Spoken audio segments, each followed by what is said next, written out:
Sonny Graham always said the sweetest music in the world was the layered chorus of beeps, bloops, and pixelated explosions inside the Pixel Palace. The retro arcade, wedged between a vinyl shop and a donut counter on Maple Street, smelled of popcorn salt and CRT dust.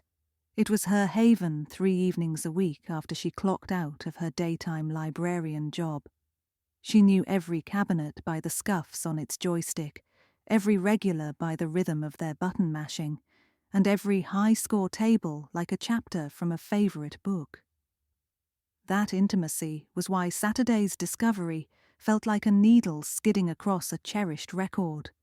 Overnight, every leaderboard in the room had been wiped clean.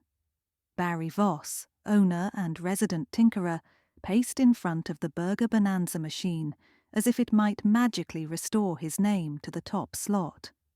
"All gone," he said for the 5th time, pushing his thick glasses up his nose. 40 years of bragging rights vanished. He turned to Sonny. And the timing couldn't be worse. The anniversary party's next weekend, and people come here just to see their initials still shining from the 80s. Sonny knelt beside the cabinet and opened the coin door. The EEPROM that stored Burger Bonanza's scores was still seated snugly, its pins free of corrosion. She sniffed, only the familiar scent of metal and old soda. "Power surge," she suggested. "Breaker never tripped," Barry replied. "Besides, every game lost its scores, not just one. It's like someone went in and factory reset the lot of them." The regulars drifted in that afternoon, dismayed to find their digital legacies erased.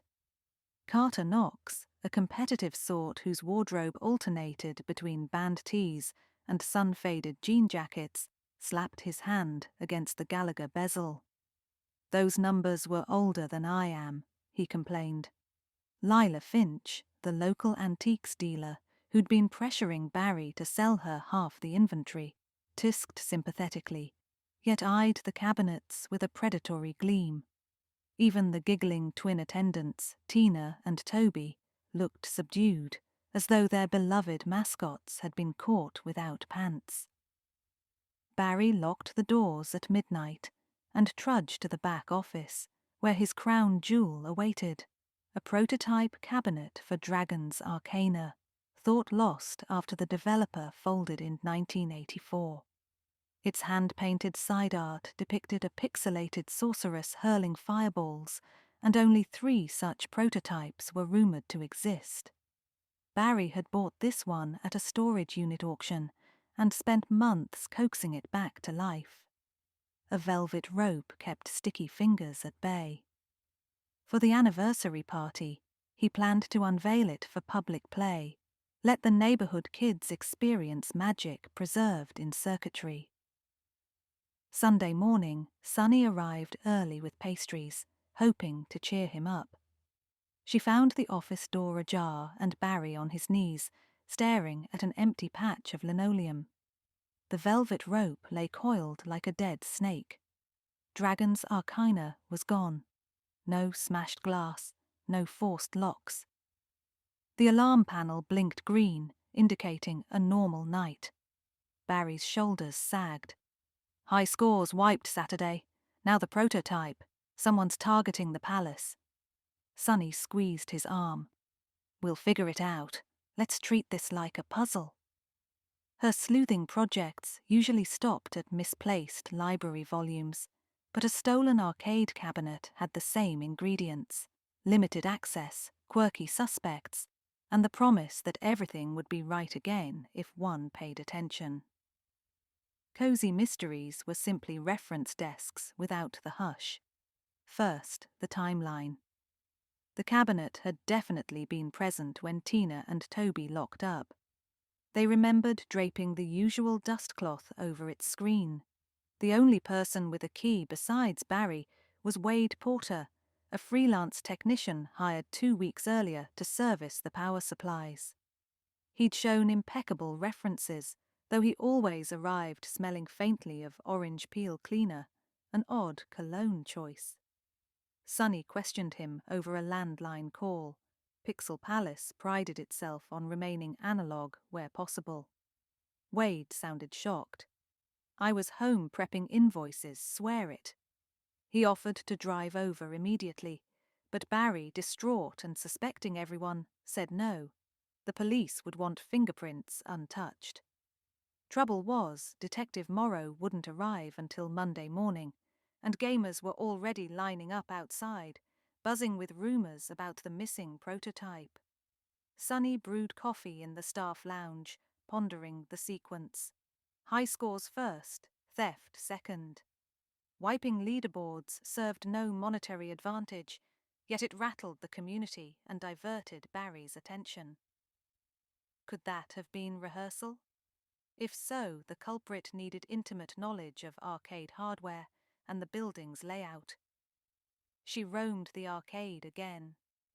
Near the Ms. Pac-Man, she noticed a faint, sticky residue around the service switch. A citrus smell lingered, same as Wade's orange peel scent. But correlation wasn't causation. Plenty of cleaners used citrus.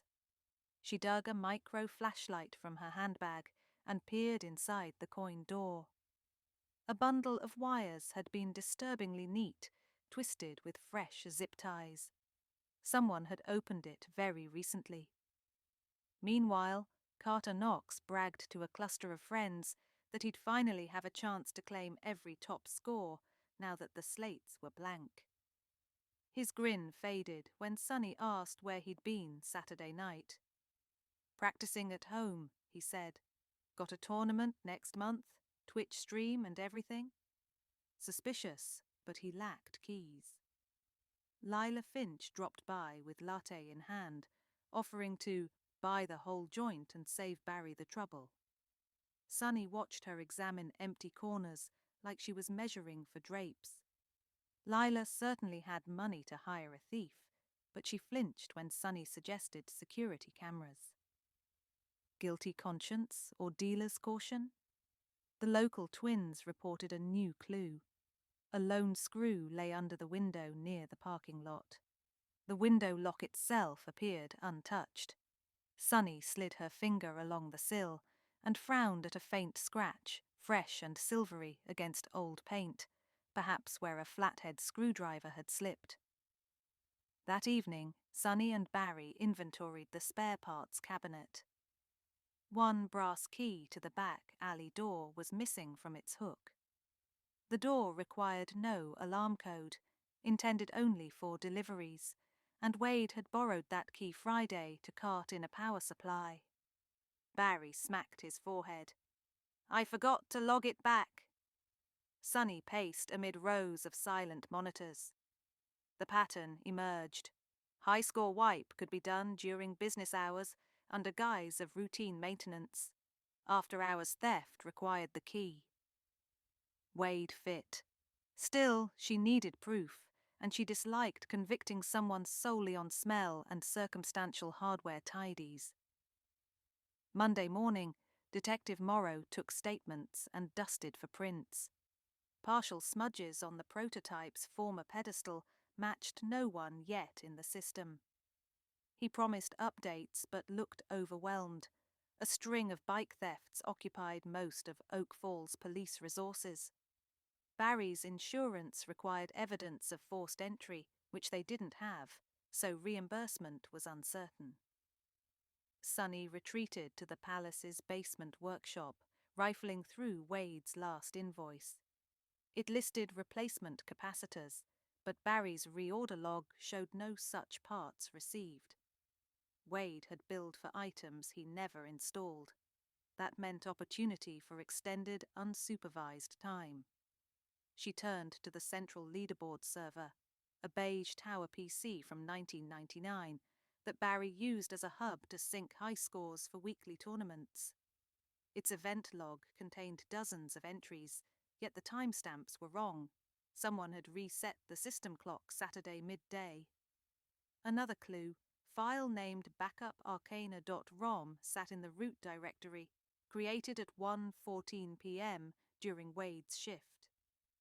The thief had copied the prototype's game code before stealing the cabinet itself. Sunny felt a thrill and a sting of sadness. Dragon's Arcana wasn't just hardware, it was history. If Wade planned to clone the ROM and sell knockoff cabinets, he'd robbed the community twice. She shared findings with Barry, who moaned, "If only we had the cabinet's serial number."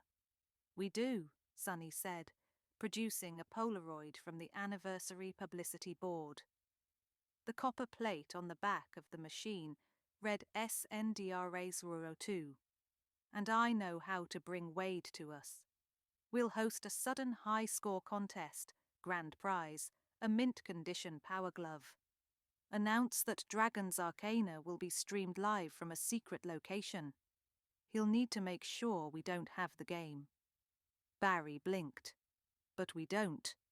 We'll fake it." That night, they rigged an empty cabinet with a Raspberry Pi running emulation software and piped the video feed to a projector shrouded in cardboard.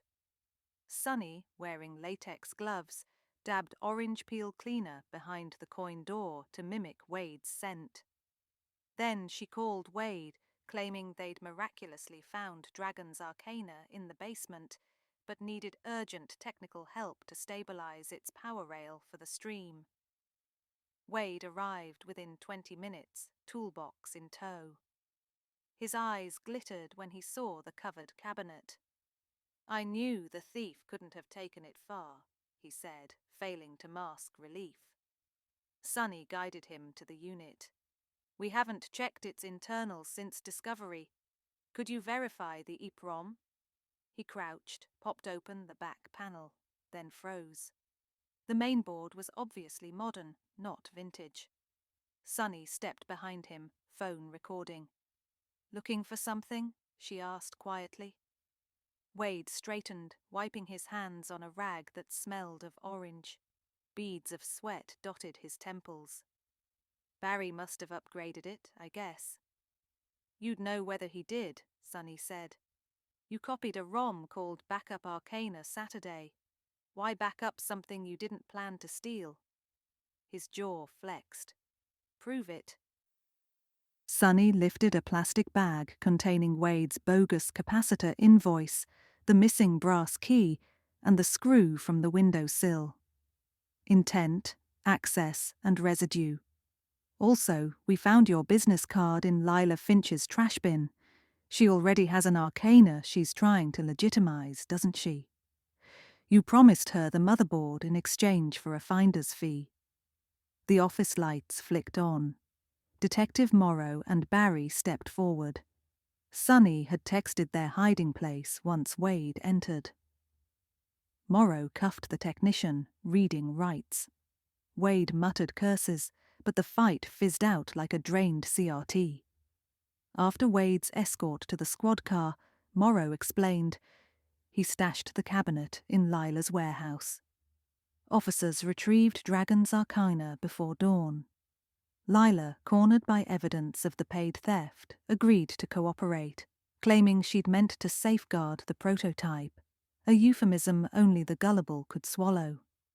The relief among regulars was palpable. Barry reinstated the velvet rope, but at Sunny's urging, allowed limited supervised play. Carter Knox, contrite, volunteered to build a cloud backup for the high-score server, ensuring no future wipes would devastate nostalgia. Tina and Toby hosted a scrub and polish party. The scent of citrus cleaner became, paradoxically, a cheerful badge of reclamation. On Friday evening, a mellow crowd gathered for the rescheduled anniversary bash. Neon lights flickered like confetti, while the donut counter sent over a tower of sprinkle-covered rings. Barry raised a plastic cup of cola. "To Sunny," he declared, "librarian by day, guardian of pixels by night." Sunny blushed, adjusting her cat-eye glasses. "I only followed the footnotes," she said. "Every mystery has breadcrumbs, smells, scratches, missing capacitors. You just have to read the margins." The lights dimmed, and Dragon's Arcana booted to its title screen, chiptune arpeggios soaring. Sunny slipped to the back, sipping cherry soda, content to watch friends old and new chase high scores that, thanks to fresh backups, would stay immortal this time. Beyond the glare of CRTs, Maple Street glowed with autumn lanterns, and for the moment all was pixel perfect in the palace.